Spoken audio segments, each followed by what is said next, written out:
It might have just made you seasick. Anyway, I don't know. I wasn't paying attention.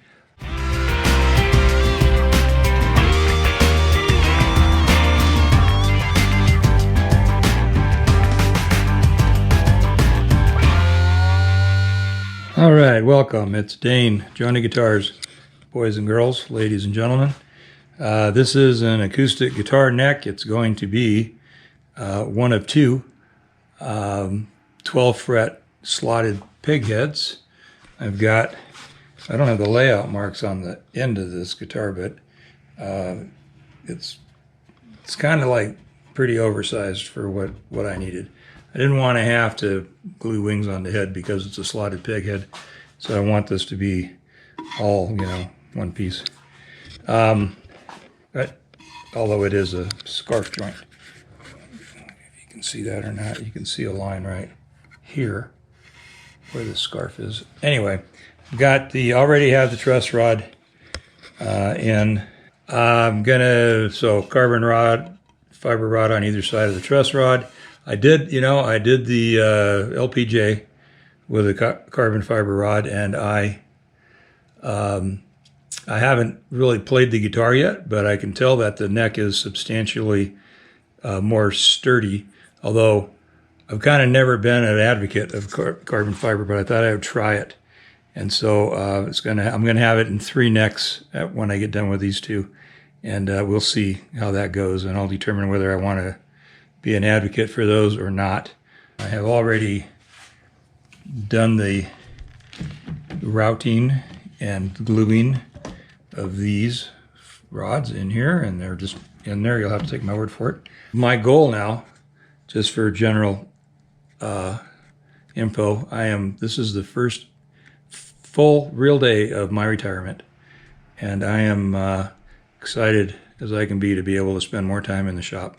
So I'm going to find a place to set this camera up and go ahead and route these two.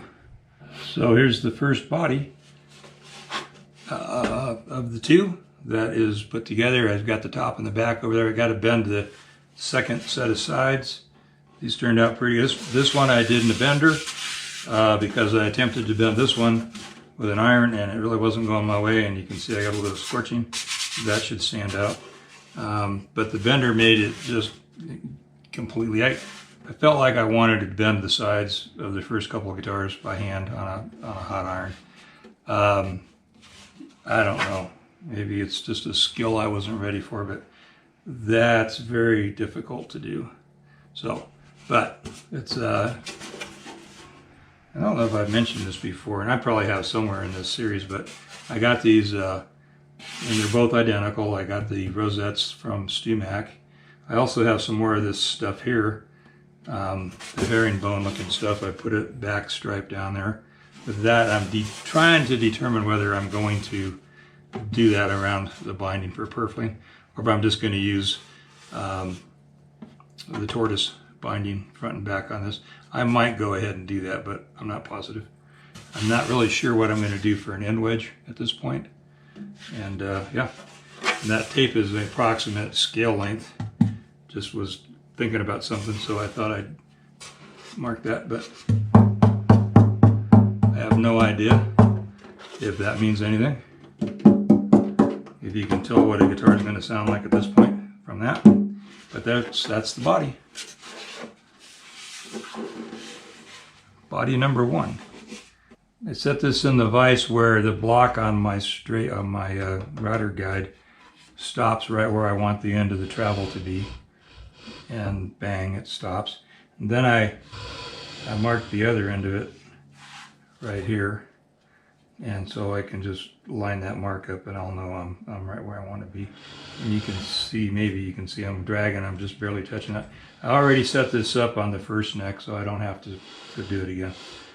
Anyway, here goes. I'm taking like a 16th or a fat 16th is all I'm doing.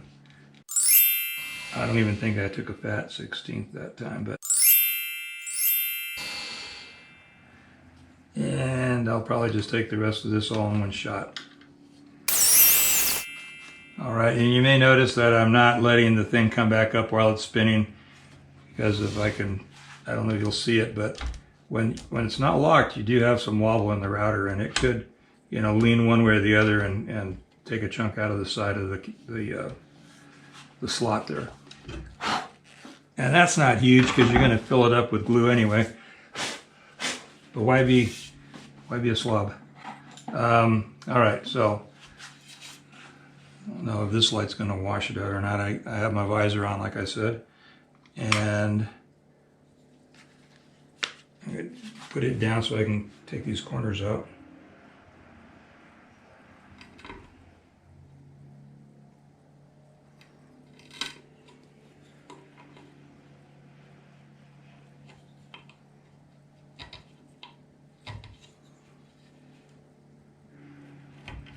If you're doing this kind of work and you don't have a little set of these 90 chisels, go from like 3/16 or maybe not quite 3/16 down to about a 16th or fat 16th. Anyway, they're not expensive and they don't have to be like really good ones. You can put an edge on them and they're very, very handy.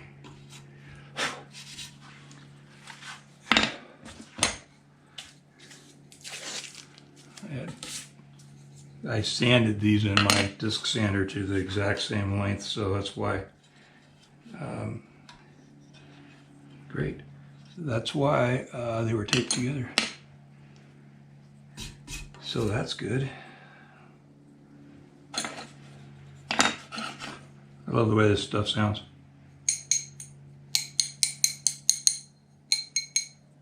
Very glassy. All right, and so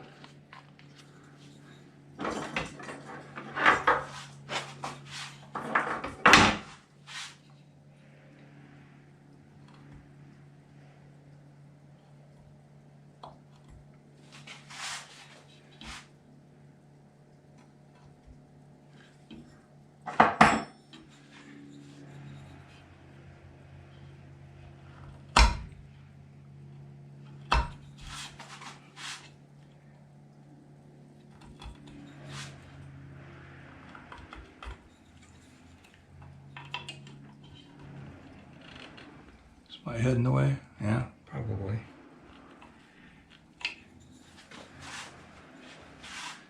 My head or my hands or something blocking the shot.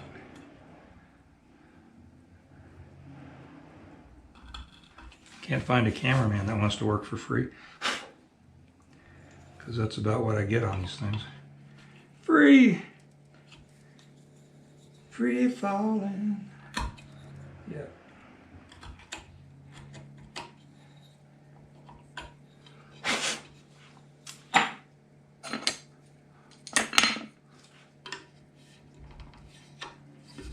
All right, there we go. All right, I'm going to turn this thing around. I'm not going to run the camera for that. And then basically set up the stops again when I go the other direction.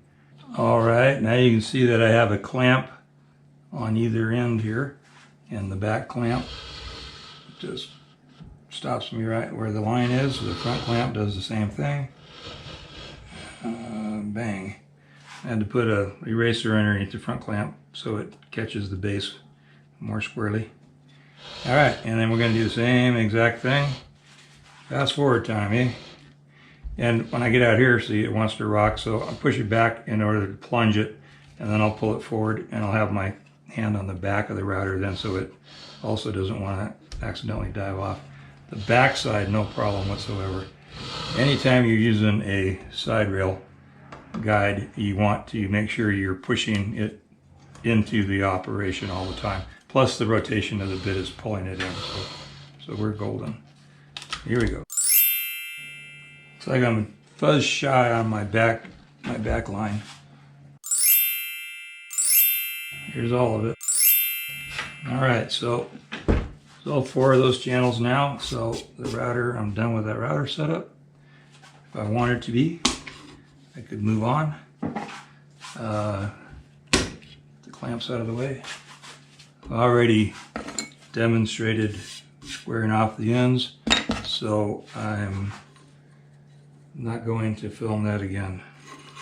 Alrighty, so we are back at this.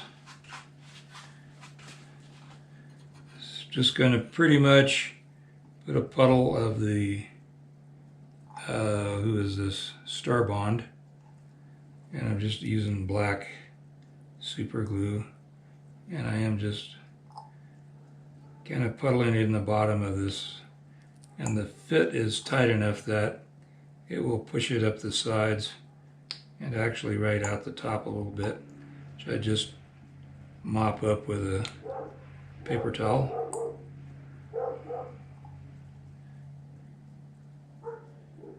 I got these cute little pipettes on Amazon. I thought they might have a little bit bigger bulb on the end, but let's just call that good. But they don't. Oh, I'm not sure I even got it in the camera. See there, I do have a StuMac version here. So it has a pretty skinny end on it, which is really nice for doing more dainty super glue jobs. But that is very, these things are pricey, the StuMac ones. I think I got a 100 count of these. Well, I got a 100 count. I'm just not exactly sure what they cost me. I think $8 or $9. As opposed to probably almost that for the 10-pack. I might be exaggerating on that StuMac price. All right, and I might not have gone quite as heavy as I did on the first ones. Oh, there it is. Yep, you can see it. It boiled up out of there. So,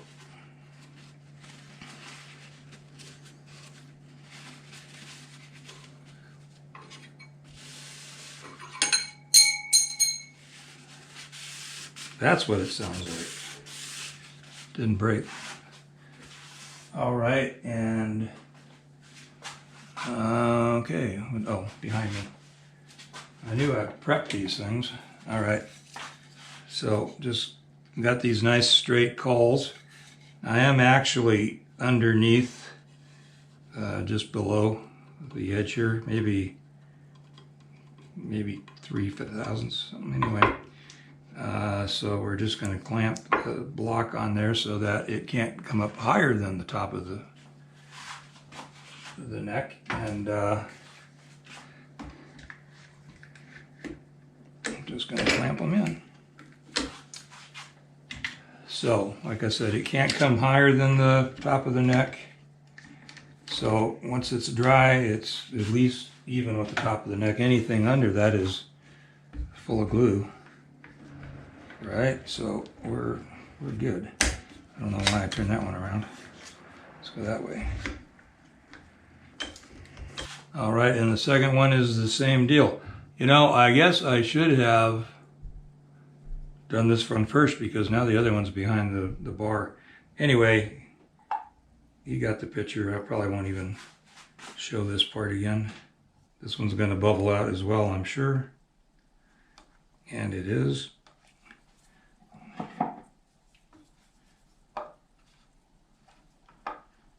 So a little tight on that end, so there we go. Use the end of my marking knife to shove it in. Once again, just use this like a sponge, so it's not wiping it all over the place, just soaking it up. And then after you've done that, you kind of wipe it off. And after these are all set up, before I glue my fretboard on, I'll take a scraper, clean that up, or a sanding block, just clean that up so that the glue surface isn't just super glue. All right, we got that. Yippee! So that's it. That's pretty much all I'm going to do for right now. I've got a get-together, a retirement celebration tonight that I'm going to get ready and take off to. So, see you all later. down here. Try it again. See you all later. Thank you for watching. Thank you for subscribing. Hit like, share. If you hate me, then share me with all your enemies and get even. All right. Later.